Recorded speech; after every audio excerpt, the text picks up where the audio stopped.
In today's video, I'm going to teach you how to implement user login and registration in an Android app using Firebase authentication and the real-time database.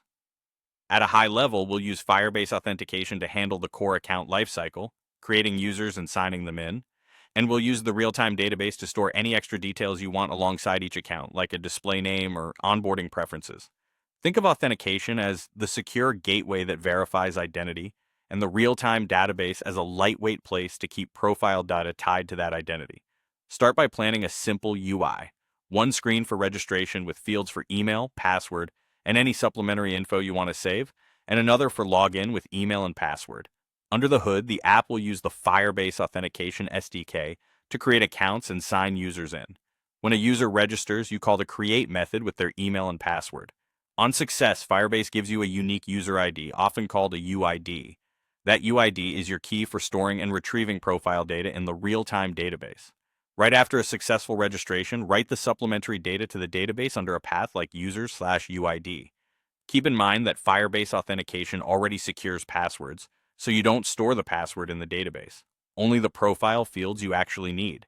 Be sure to validate inputs on the client side to prevent obvious mistakes like empty fields or invalid emails, and surface clear error messages if the create call fails, for example due to a weak password or an existing account.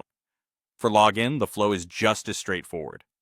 Call the sign-in method with the email and password, and once the user is authenticated, read their profile from users UID in the real-time database. This lets you personalize the UI immediately after sign-in.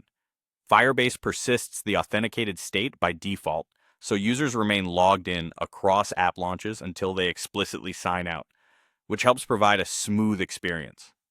As you connect authentication with the real-time database, take a moment to define secure database rules. A common pattern is to allow each authenticated user to read and write only their own node, keyed by their UID. This prevents users from accessing anyone else's data while keeping their own profile flexible and fast to load. That's the core setup: authentication for identity and the real-time database for supplementary user data, working together to deliver a clean, reliable login and registration experience in your Android app.